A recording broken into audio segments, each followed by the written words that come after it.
बुगलापुर नाम के एक गांव में एक छोटा सा परिवार रहता था। उस परिवार में 2 बहुएं भी थी। बड़ी बहू काफी कामचोर थी। वह घर का एक भी काम नहीं करती थी। ये लीजिए माँ जी, आपकी चाय। आहा, कितनी अच्छी खुशबू आ रही है। एक बात तो माननी पड़ेगी, इस घर में तुझसे अच्छी चाय और कोई नहीं बना सकता। क्या माँ जी, आप भी ना जब देखो मेरी तारीफ ही करती रहती हो। आज तक तो आपने मेरे हाथों की चाय की इतनी तारीफ नहीं की जितनी आज इसके हाथों की चाय की कर रही हो।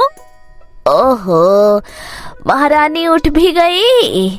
आइए महारानी जी, बैठिए। काफी थक गई होंगी, सुबह से काम ही तो कर रही हैं आप। बिना ताने मारे आपका खाना हजम नहीं होता है क्या? जब देखो काम के लिए सुनाती रहती हो। आपकी छोटी बहू से ज्यादा ही काम करती हूँ। ज्यादा ऊंची आवाज में बात करने की जरूरत नहीं है, सब पता है तू कितना काम करती है। माँ जी, शांत हो जाइए। सुबह सुबह लड़ना अच्छी बात नहीं होती। इनकी तो आदत है सुबह सुबह लड़ने की। हाँ। बड़ी बहू गुस्सा होकर अपने कमरे में चली जाती है। क्या माँ जी, आप बिना? नहीं बहू, तू समझ नहीं रही है। ये दिन प्रतिदिन काम चोर होती जा रही है, घर का एक काम नहीं करती। ऐसा कहकर सास भी कमरे के अंदर चली जाती है। उधर छोटी बहू घर के काम पर लग जाती है। हे भगवान, झाड़ू लगाते लगाते तो मेरी कमर ही टूट गई। छोटी बहू झाड़ू लगा ही रही होती है, इतने में बड़ी बहू वहाँ पर आ जाती है। माँ जी तो मेरी तरफ ही देख रही है। चुपचाप से कोई छोटा काम पकड़ लेती हूँ, वरना फिर शुरू हो जाएंगी। अरे वहाँ खड़ी खड़ी क्या सोच रही है? कुछ नहीं माँ जी, सोच रही हूँ मैं भी घर के कामों में हाथ बटा लूं। अच्छा, चल कुछ तो अकल आई तुझ में। जब देखो ये बुढ़िया मुझे ताने ही मारती रहती है। मेरा नाम भी प्रियंका है। इतनी आसानी से काम नहीं करूंगी। मैं बाल्टी उठाकर वहां रख देती हूँ। हाय राम। क्या हुआ दीदी, आप ठीक तो है ना? नहीं, ये बाल्टी उठाने के चक्कर में मेरे पैर में मोच आ गई है। बहुत दर्द हो रहा है। आप भी ना दीदी, क्या जरूरत थी बाल्टी उठाने की? ए भगवान, इससे एक काम ढंग से नहीं होता है। जा कमरे में आराम कर ले जाके। अलमारी में बाम रखा है, लगा लेना। पागल बुढ़िया, मुझे कोई चोट नहीं लगी है। ये तो मेरी एक्टिंग का कमाल है। आई थी बड़ा मुझसे काम करवाने वाली। हाँ दीदी, माँ जी ठीक कह रही हैं। आप जाकर आराम कर लो। लेकिन घर का काम कौन करेगा? वो मैं कर लूंगी, आप जाकर आराम करो। यही तो मैं चाहती थी। बड़ी बहू झूठ बोलकर कमरे में आराम करने चली जाती है। माँ जी, मैं क्या कह रही थी, एक बार आप जाकर देख लो ना। मुझे लगता है दीदी को ज्यादा चोट लग गई है। हाँ, मुझे भी यही लगता है। मैं अभी उसे बाम लगा कर आती हूँ। सास बड़ी बहू के कमरे चली जाती है।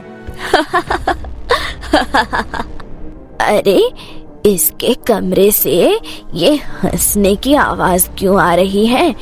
कुछ तो गड़बड़ है। सास दरवाजे के पास खड़ी होकर सारी बातें सुनने लगती है। कैसा उल्लू बनाया उस खूसट बुढ़िया को। आई थी बड़ा मुझसे काम करवाने। अच्छा जी, काम ना करना पड़े इसलिए मैडम जी ने चोट का नाटक किया है। लगता है तुझे सबक सिखाना ही पड़ेगा। ऐसा कहकर सास वहाँ से चली जाती है। अगला दिन। अरे रमन, मैं क्या कह रही थी, काफी दिन हो गए हैं और हम लोग कहीं घूमने भी नहीं गए हैं। क्यों ना किसी अच्छी जगह घूमने चले?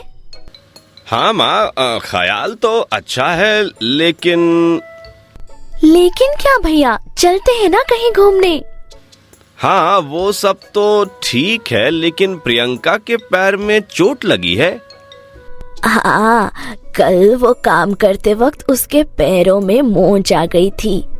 नहीं नहीं, ऐसी कोई बात नहीं है, मुझे पहले से काफी आराम है, हम घूमने चल सकते हैं। वैसे माँ, हम घूमने के लिए कहाँ जाने वाले हैं? मनाली, और कहाँ। वैसे भी यहाँ काफी गर्मी पड़ रही है, वहाँ का मौसम तो हमेशा ठंडा ही रहता है, बड़ा मजा आएगा वहाँ। हाँ माँ जी, मनाली जाना तो मेरा सपना था।